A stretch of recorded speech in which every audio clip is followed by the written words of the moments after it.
ഓരോ സിനിമകളും ഇറങ്ങുമ്പോഴും വലിയ പ്രതീക്ഷത്തോടെ തന്നെയാണ് ആരാധകർ ആ സിനിമയെ നോക്കിക്കാണുന്നത്.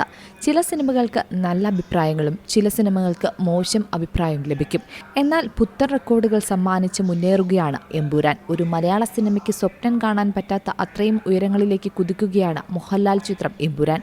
2025 ബോക്സ് ഓഫീസിലെ ഏറ്റവും മികച്ച കളക്ഷനാണ് എമ്പുരാൻ ഇതുവരെ സ്വന്തമാക്കിയിരിക്കുന്നത്.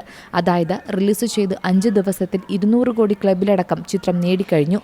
ഇപ്പോൾ ബോക്സ് ഓഫീസ് തേരോട്ടം തുടരുകയാണ് ചിത്രം. മലയാളത്തിന് പുറമെ ഹിന്ദി, കന്നഡ, തെലുങ്ക്, തമിഴ് തുടങ്ങിയ ഭാഷകളിൽ മാർച്ച് 27-നായിരുന്നു എമ്പുരാൻ റിലീസ് ചെയ്തത്.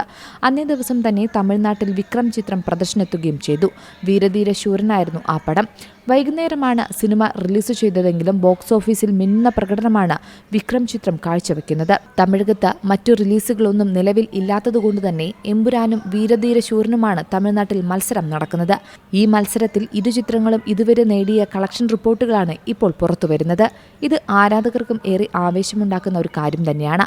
റിപ്പോർട്ടുകൾ പ്രകാരം 2 കോടി രൂപയ്ക്ക് മുകളിലാണ് തമിഴിൽ നിന്നും വീരധീര ശൂരൻ നേടിയിരിക്കുന്നത്. അതേസമയം എമ്പുരാൻ 5 ലക്ഷമാണ് 6-ാം ദിനം തമിഴ്നാട്ടിൽ നിന്നും സ്വന്തമാക്കിയതെന്നാണ് കണക്കുകൾ പറയുന്നത്. അതായത് എമ്പുരാൻ 6 ദിവസത്തിൽ തമിഴ്നാട്ടിൽ നിന്നും നേടിയ കളക്ഷൻ 7 കോടിക്ക് മുകളിലാണ്. 1-ാം ദിനം 2 കോടിയാണ് എമ്പുരാൻ തമിഴ്നാട്ടിൽ നിന്നും സ്വന്തമാക്കിയത്. അതേസമയം തമിഴ്നാട്ടിൽ 2025 ഏറ്റവും കൂടുതൽ കളക്ഷൻ സ്വന്തമാക്കുന്ന 4-ാമത്തെ സിനിമയായിരിക്കും വീരധീര ശൂരൻ. റിലീസ് ദിനം വൈകുന്നേരമാണ് തിയേറ്ററുകളിൽ എത്തിയതെങ്കിലും മികച്ച പ്രതികരണം ചിത്രത്തിന് ലഭിച്ചു. ചിത്രത്തിന്റെ മേക്കിങ്ങിനെ പ്രശംസിച്ച് നിരവധി പേരാണ് രംഗത്ത് എത്തുന്നത്.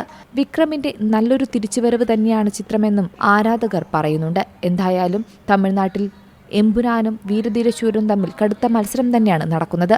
Entertainment desk, C Malayalam news. ഏറ്റവും പുതിയ വാർത്തകളും വിശേഷങ്ങളും വിരൽ തുമ്പിലറിയാൻ സി മലയാളം ന്യൂസ് എല്ലാ ഡിജിറ്റൽ പ്ലാറ്റ്ഫോമുകളിലും ലഭ്യം.